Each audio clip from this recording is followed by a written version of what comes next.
तुझे भरोसा नहीं ना, तो फिर जा अपने कमरे में जाकर देख। तेरे पलंग के नीचे तुझे तेरी माँ की हड्डियाँ मिलेंगी। प्रभात दौड़कर अपने कमरे में जाता है और अपने पलंग के नीचे देखता है। वहां पर सचमुच एक कंकाल पड़ा हुआ था और उसके शरीर पर जो कपड़े थे वो प्रभात की माँ के थे। क्या बात है, आज तो आप सुबह से ही बहुत बिजी हैं। ऐसा क्या लिख रहे हैं? बस एक फैमिली की कहानी लिख रहा था। जैसे हमारी फैमिली है ना, तुम, माँ और मैं, लेकिन थोड़े अलग तरीके से, क्योंकि ये कहानी हॉरर है और इसमें जो आदमी है ना, मैंने उसकी बीवी को मार दिया है। मतलब कहानी में ऐसा लिखा है। और जानती हो, उसके बाद जो बीवी है ना, वो एक बुरी आत्मा बन जाती है। क्या बेटा, इस तरह की डरावनी कहानियाँ क्यों लिखता है तू? जानता है ना, हम जो सोचते हैं, जो लिखते हैं, हमारा दिमाग पूरा दिन वैसा ही होता रहता है। माँ, परेशान होने वाली क्या बात है? राइटर हूँ मैं, मेरा तो काम है कहानियाँ लिखना। और वैसे भी ये सिर्फ एक कहानी है माँ, कोई सच नहीं है। उसके बाद कुछ दिन बीत जाते हैं। एक रात प्रभात को अपने ऑफिस से लौटने में देरी हो जाती है। रात के लगभग 12 बजे हुए थे। प्रभात जैसे ही अपने घर पहुंचता है, उसने देखा कि उसकी पत्नी दुर्गा डाइनिंग टेबल पर उसका इंतजार कर रही है। आ गए आप? कब से आपका इंतजार कर रही थी। देखिए ना, खाना भी ठंडा हो गया है। अरे दुर्गा, आज तुमने अपने इतने लंबे लंबे बालों को खोलकर क्यों रखा है? तुम तो हमेशा अपने बाल बांध कर रखती हो। वो क्या है ना प्रभात, जब इंसान अपनी जिंदगी से मुक्त हो जाता है ना, तो उसे दूसरे सारे बंधन खोल देने चाहिए। इसलिए मैंने अपने बालों के बंधन भी खोल दिए। ये तुम किस तरह की बातें कर रही हो? तुम ठीक तो हो? मैं बिल्कुल ठीक हूँ प्रभात। अच्छा चलो खाना खाओ। वो क्या है ना दुर्गा, मुझे भूख नहीं है। ऑफिस में कुछ खा लिया था। कोई बात नहीं, मैं तुम्हारे लिए एप्पल काट देती हूँ, एप्पल खा लो। नहीं दुर्गा, मुझे नहीं खाना है, मेरा मन नहीं है यार। तभी अचानक से दुर्गा अपने हाथ में एक बड़ा सा चाकू लेकर प्रभात पर हमला कर देती है। प्रभात अपने आप को बचाने की कोशिश करता है। आज मैं तुझे नहीं छोड़ूंगी, तुझे अपने साथ लेकर जाऊंगी अपनी दुनिया में। ये क्या बोल रही हो तुम? तुम्हारा दिमाग खराब हो गया है। आखिर तुम हो कौन? दुर्गा अपनी गर्दन टेढ़ी करते हुए बोलती है। मैं दुर्गा हूँ, तुम्हारी पत्नी। ध्यान से देखो मेरी आंखों में। प्रभात बुरी तरह से डर जाता है और घबराहट में वो चाकू अपनी पत्नी के पेट में मार देता है। उसकी पत्नी की वहीं के वहीं मौत हो जाती है और उसकी चीख की आवाज सुनकर उर्मिला दौड़ते हुए बाहर आती है। ये तूने क्या किया प्रभात? तुमने अपनी पत्नी का खून कर दिया, लेकिन तू तो उसे बहुत प्यार करता था बेटा। तूने बहू को क्यों मार डाला? माँ, ये आपकी बहू नहीं थी, इसके अंदर कोई बुरी आत्मा घुसाई थी। मैं नहीं जानता ये सब कैसे हो गया, लेकिन वो मुझ पर हमला कर रही थी, मुझे मारने की कोशिश कर रही थी। माँ, मैंने कुछ नहीं किया। ये तूने क्या कर दिया बेटा? दुर्गा ने मुझे कहा था कि वो तेरी कहानी के उस कैरेक्टर की तरह एक्टिंग करके तुझे डराने की कोशिश करेगी। अरे वो तो तेरे साथ मजाक कर रही थी। हे भगवान, ये क्या हो गया? इसका मतलब दुर्गा।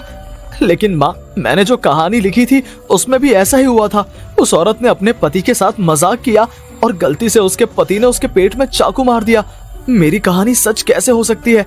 माँ, मुझे बहुत डर लग रहा है। अब ये सोच, दुर्गा की लाश का क्या करें हम? अगर गलती से भी ये बात बाहर फैल गई ना, तो तुझे पूरी जिंदगी जेल की सलाखों के पीछे रहना पड़ेगा। एक काम करते हैं माँ, हम घर के पीछे वाले बगीचे में उसकी लाश को दबा देते हैं। अगर कोई पूछेगा तो कह देंगे कि उर्मिला अपने मायके गई और फिर एक दिन हम भी अचानक यहाँ से कहीं दूर चले जाएंगे। कोई नहीं आएगा हमें पूछने, कोई नहीं आएगा माँ, बाद में जो होगा हम देख लेंगे।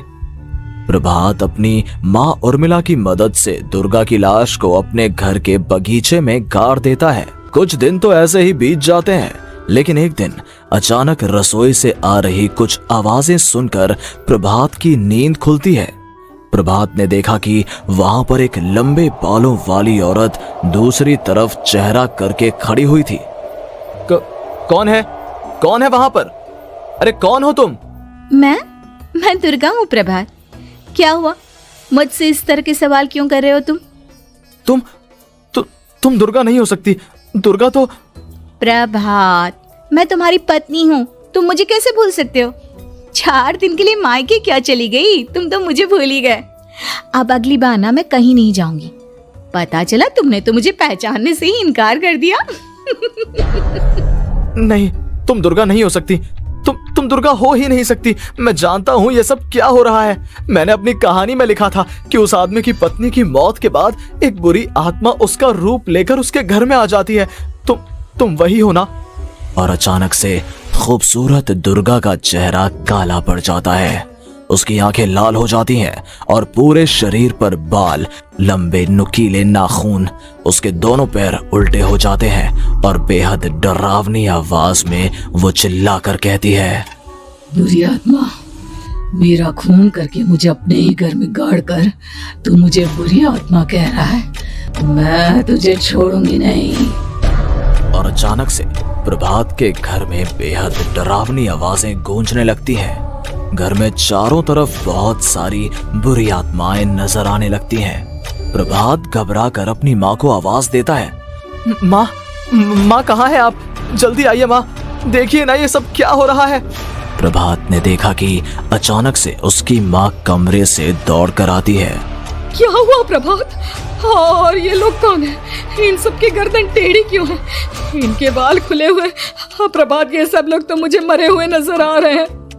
हाँ माँ, ये सब लोग मरे हुए ही हैं और ये ठीक वैसा ही हो रहा है जैसा मेरी कहानी में हुआ था। लेकिन मेरी कहानी के हिसाब से तो आप भी।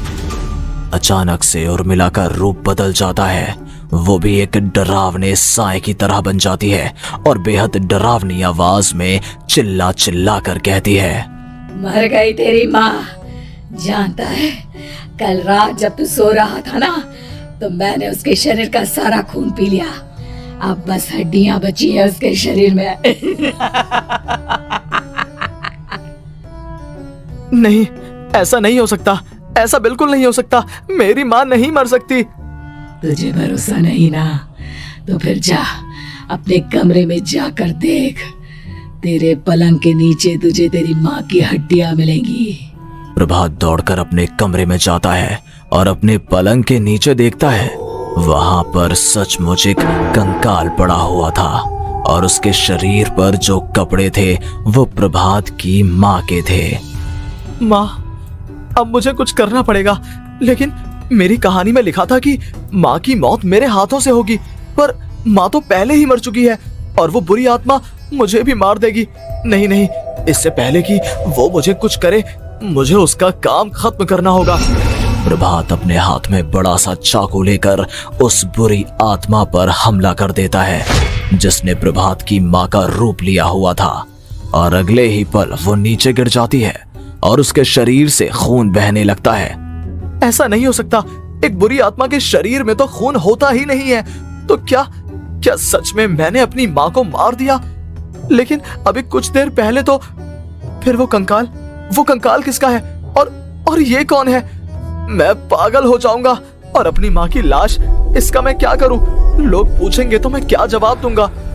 तभी वहां पर दुर्गा का रूप लेकर जो आत्मा थी उसने प्रभात से कहा, गाड़ दे अपनी माँ को ले जाकर उसी जगह जहाँ तूने मेरा खून करके मुझे गाड़ दिया था।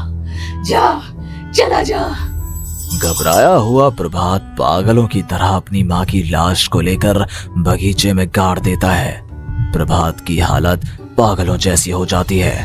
वो अपने आप को अपने घर में बंद कर लेता है।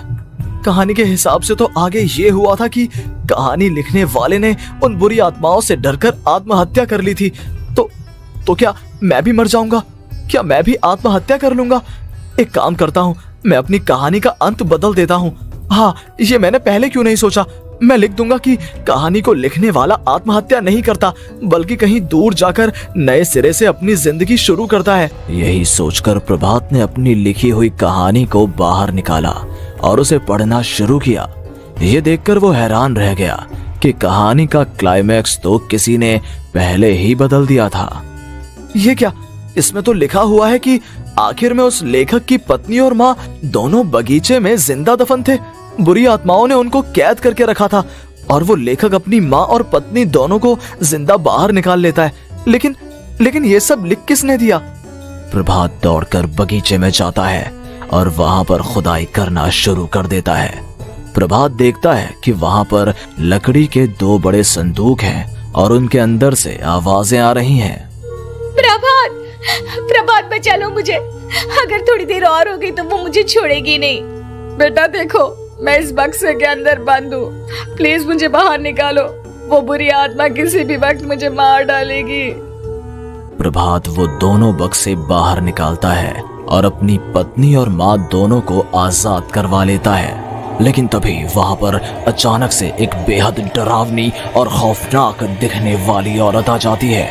तुझे क्या लगा था इतनी आसानी से अपनी पत्नी और माँ को बचा लेगा? बस 5 मिनट और उसके बाद अमावस का चांद आसमान में आने ही वाला है। लेकिन तूने इन दोनों को बाहर निकाल लिया, अब तुझे मरना होगा। नहीं, मैं जानता हूँ मैं नहीं मरूंगा, और अब आगे क्या करना है ये भी मुझे पता है। प्रभात ये बहुत खतरनाक है, हमें मार डालेगी प्रभात, चलो यहाँ से। नहीं दुर्गा, अब मुझे अच्छी तरह से पता चल चुका है कि इस बुरी आत्मा से हम कैसे पीछा छुड़वा सकते हैं। और इतना कहकर प्रभात अपने हाथ में पकड़ी हुई सिंदूर की थैली उस बुरी आत्मा के ऊपर उछाल देता है। कुछ ही देर में वो जमीन पर गिरकर राख में बदल जाती है। ये सब क्या हो रहा था बेटा? ये सब तुम्हारी लिखी हुई इस कहानी की वजह से हुआ है ना? नहीं माँ, पहले मुझे भी ऐसा ही लगा, लेकिन बाद में पता चला कि बरसों पहले हमारे इस बगीचे की जमीन के अंदर किसी को जिंदा गाड़ दिया गया था और बस उसी औरत की आत्मा हमें परेशान कर रही थी। उसी ने मेरे शब्दों में जान डालकर उस कहानी को जिंदा कर दिया था। मुझे माफ कर दो प्रभात, मैंने आपकी कहानी के साथ छेड़छाड़ की थी और उसे बदल दिया था। माफी मांगने की जरूरत नहीं है दुर्गा, तुम्हारे उस बदलाव की वजह से ही आज हम सब जिंदा हैं, क्योंकि आखिर में कहानी में वो हुआ जो तुमने लिखा था।